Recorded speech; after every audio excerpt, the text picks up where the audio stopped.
Kembali lagi di Ekspedisi, eksplorasi kehidupan kampus, Prodi Pendidikan Sosiologi. Gimana nih kabarnya? Semoga selalu dalam keadaan yang baik dan sehat selalu ya. Kali ini kita akan mendengarkan materi mengenai Prodi Pendidikan Sosiologi yang akan dibawakan oleh Ibu Dian Rinantasari selaku Kor Prodi Pendidikan Sosiologi. Selamat menyaksikan. Assalamualaikum warahmatullahi wabarakatuh. Saya Ibu Dian sebagai Koordinator Program Studi Pendidikan Sosiologi ingin menjelaskan sedikit gambaran tentang program studi pendidikan sosiologi. Saya yang pandang lebih dekat mengenal program studi pendidikan sosiologi. Diawali dengan sejarah berdirinya program studi pendidikan sosiologi. Program studi pendidikan sosiologi awal mula berdirinya pada tahun 2003 bersamaan dengan berdirinya program studi sosiologi yang pada saat itu kita sebut sebagai sosiologi pembangunan. Pada tahun 2003, dua program studi tersebut di bawah naungan jurusan sosiologi.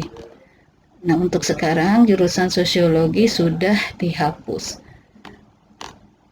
Yang ada adalah program studi pendidikan sosiologi dan program studi sosiologi. Pada saat itu atau pada saat tahun 2003, ketua jurusannya itu adalah Bu Evi Clara dan sekretaris jurusannya saya sendiri.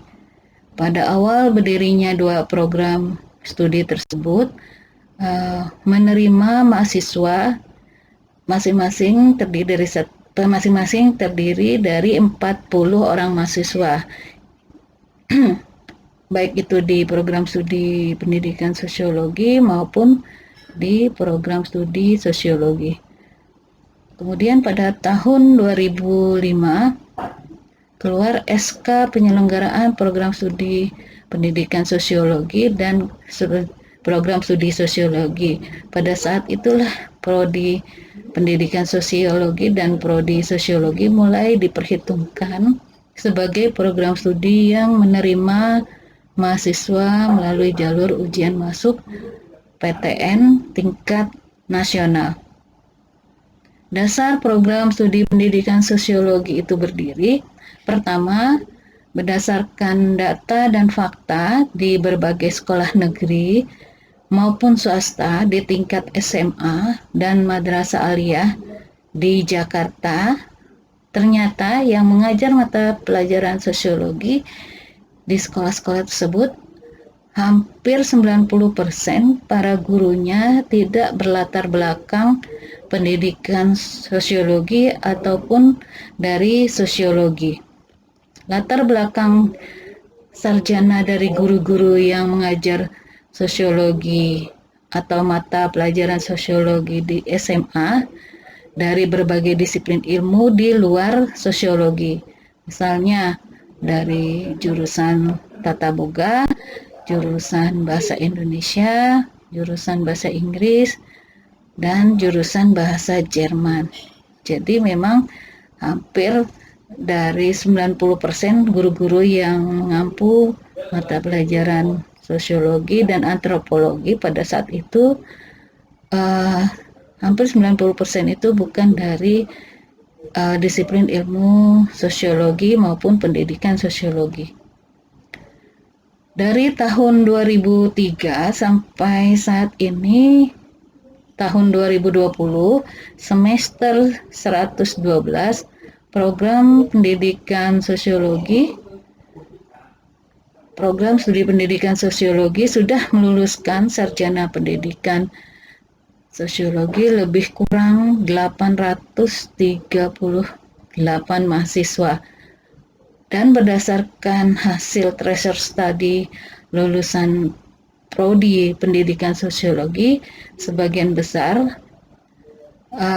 sebagian besar alumni dari program studi pendidikan sosiologi sudah diterima di berbagai lapangan pekerjaan, antara lain di berbagai sekolah, baik negeri maupun swasta, di perusahaan swasta, dan lain sebagainya. Kemudian kita masuk kepada visi dari program studi pendidikan sosiologi. Menjadi program visinya itu adalah menjadi program studi yang memiliki keunggulan dalam menghasilkan guru sosiologi yang mampu berpikir secara sosiologis, berwawasan nasional dan internasional, dan mampu melaksanakan pembelajaran sosiologi secara kreatif dan inovatif berbasis keindonesiaan, serta mampu berkompetisi di pasar kerja nasional maupun internasional. Nah, sementara itu pada misi program studi pendidikan sosiologi yaitu melaksanakan pembelajaran untuk membentuk tenaga guru yang profesional, tenaga guru sosiologi tentunya yang profesional melaksanakan pembelajaran bagi calon guru sosiologi yang menguasai konsep-konsep sosiologi sebagai pijakan disiplin keilmuan. Kemudian mengembangkan landasan keilmuan pendidikan dan pembelajaran sosiologi sesuai dengan kompetensinya. Selanjutnya, misi dari Prodi Pendidikan Sosiologi adalah melaksanakan pembelajaran bagi calon guru sosiologi yang mampu merencanakan, melaksanakan, mengevaluasi, membimbing, melatih, dan melakukan proses pembelajaran yang kreatif dan inovatif berbasis sosiologi keindonesiaan. Kemudian terakhir adalah melaksanakan penelitian dan pengabdian pada masyarakat sesuai dengan kebutuhan masyarakat serta mampu berkompetisi di lapangan pekerjaan tingkat nasional dan internasional. Nah, adapun profil lulusan program studi pendidikan sosiologi yaitu lulusan program studi pendidikan sosiologi mempunyai kualifikasi sarjana pendidikan sosiologi yang mampu bekerja sebagai pengajar, konsultan, peneliti, media massa, periklanan, dan lain sebagainya. Kompetensi utama dari program studi pendidikan sosiologi menguasai disiplin ilmu pendidikan, menguasai disiplin ilmu sosiologi, memiliki keterampilan pembelajaran sosiologi yang inovatif, kreatif, dan kontekstual, menganalisis dinamika kemasyarakatan dan problem sosial dengan menggunakan cara berpikir pendidikan dan sosiologi. Nah, gelar lulusan dari program studi pendidikan sosiologi bagi mahasiswa yang akhirnya sudah sidang skripsi dan kemudian dinyatakan lulus, mahasiswa tersebut akan mendapat gelar lulusan sarjana pendidikan atau yang disingkat dengan SPD. Nah, kemudian kita masuk ke kurikulum program studi pendidikan sosiologi. Di sini ada struktur kurikulum pada program studi pendidikan sosiologi. Kita klasifikasikan atau kita kategorikan ke dalam empat kategori dari mata kuliah yang bisa dilihat sebagai suatu struktur kurikulum. Pertama adalah mata kuliah MKU. Mata kuliah MKU itu secara keseluruhan bobot SKS yang harus ditempuh oleh mahasiswa Prodi Pendidikan Sosiologi itu sebanyak 13 SKS, dan ini wajib untuk diambil dan diikuti oleh mahasiswa pendidikan sosiologi. Kemudian yang kedua, mata kuliah dasar kependidikan atau MKDK. Sebanyak 12 SKS. Nah, mata kuliah ini adalah penunjang utama bagi mahasiswa pendidikan. Kita masuk ke kurikulum program studi pendidikan sosiologi. Nah, di sini bisa kita lihat ada struktur kurikulum dari Prodi Pendidikan Sosiologi. Kita kategorikan ke dalam 4 kelompok. Pertama, kelompok mata kuliah umum atau MKU. Nah, mata kuliah umum ini jumlah SKS yang harus ditempuh oleh mahasiswa adalah 13 SKS. Wajib mata kuliah umum ini diambil oleh mahasiswa. Kemudian mata kuliah dasar kependidikan MKDK ini merupakan mata kuliah yang menjadi kekhasan dari mahasiswa pendidikan, terutama pendidikan sosiologi. Ada 12 SKS yang harus diambil. Kemudian kategori ketiga, mata kuliah bidang keahlian atau MKBK. Mata kuliah bidang keahlian ini adalah mata kuliah yang berkaitan erat dengan kajian sosiologi. Ada beberapa mata kuliah yang memang gambaran dari keilmuan sosiologi. Misalnya antara lain ada sosiologi pendidikan, sosiologi ekonomi, sosiologi komunikasi, dan sosiologi dan lain sebagainya. Semua mata kuliah yang memang mengarah kepada kajian atau keilmuan sosiologinya. Itu sebanyak 108 SKS. Nah, sementara ada juga mata kuliah program studi dari Prodi yang memang menjadi karakter khas dari mahasiswa Pensos atau mahasiswa pendidikan sosiologi. Di sini disebut dengan MKP atau mata kuliah pembelajaran. Ada 13 SKS yang harus ditempuh oleh mahasiswa. Nah, mata kuliah ini adalah gambaran mata kuliah pendidikannya sosiologi. Misalnya ada mata kuliah perencanaan pembelajaran sosiologi, mata kuliah evaluasi pendidikan sosiologi, mata kuliah strategi pembelajaran sosiologi, dan mata kuliah media dan sumber belajar sosiologi. Jumlah keseluruhan SKS yang harus ditempuh, yang wajib ditempuh oleh mahasiswa pendidikan sosiologi sebanyak 144 SKS, minimalnya sampai 146 SKS. Kalau ada mahasiswa yang SKS-nya kurang dari 144, dia belum bisa lulus, harus mengambil mata kuliah lain yang untuk memenuhi SKS minimalnya, yaitu 144. Nah, ini adalah matriks dari sebaran mata kuliah untuk angkatan 2020.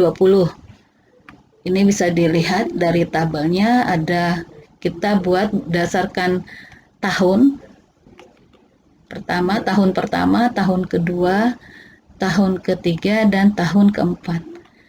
Gambarannya, mahasiswa itu bisa selesai masa studinya itu dengan cepat pada tahun keempat.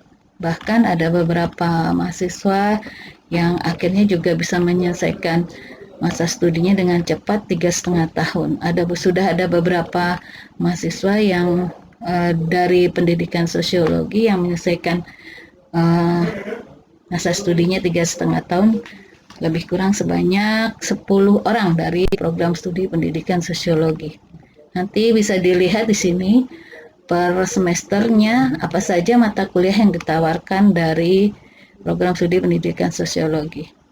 Ini sebagai data juga bagi mahasiswa terutama angkatan 2020 untuk melihat mata kuliah apa yang belum diambil atau yang belum lulus. Karena kalau ada mata kuliah yang belum lulus, terutama mata kuliahnya program studi pendidikan sosiologi yang wajib lulus itu harus diulang. Nanti ada gambaran untuk kriteria penilaiannya, metode penilaian. Nah, ini adalah metode penilaian. Penilaian mata kuliah dilakukan melalui penilaian proses, penugasan, ujian tengah semester atau UTS, ujian akhir semester atau UAS, dan praktik. Sementara pemberian nilai hasil studi mahasiswa didasarkan pada kriteria sebagai berikut. Nah, ini bisa dilihat tingkat penguasaan, nilainya, bobot, dan predikatnya. Untuk kategori atau predikat sangat baik, itu nilainya A dan A-. Itu masuk ke dalam predikat sangat baik. Bobotnya itu 4 dan 3,7. Nih, di sini bisa dilihat tingkat penguasaan pada predikat sangat baik, yaitu untuk A- 81 sampai 85%. Untuk A, nilai A, tingkat penguasaannya 86 sampai 100%. Kemudian pada predikat baik itu ada nilai dengan tanda B+ dan B. Bobotnya B+ itu 3,3, sementara B itu 3. Dan tingkat penguasaannya B+ itu 76 sampai 80%, kemudian B 71 sampai 75%. Kemudian pada predikat cukup, nilainya ditandai dengan C+ dan C. Dengan bobot C+ itu 2,3, C itu 2. Tingkat penguasaannya C+ itu 61 sampai 65%, sementara C itu 56 sampai 60%. Dan C ini masih dikatakan lulus dalam proses penilaiannya.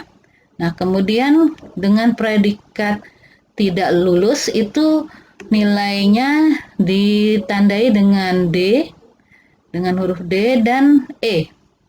D itu bobotnya adalah 1, E itu adalah 0. Dengan tingkat penguasaan untuk D 46 sampai 50%, untuk E kurang dari 55%. Nilai D dan E ini wajib untuk di mata kuliah tersebut untuk diulang di semester berikutnya.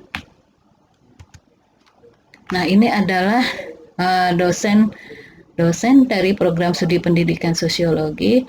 Nanti dengan seiringnya waktu berjalan dalam perkuliahan, insya Allah mahasiswa pendidikan sosiologi akan ketemu dengan dosen-dosen ini.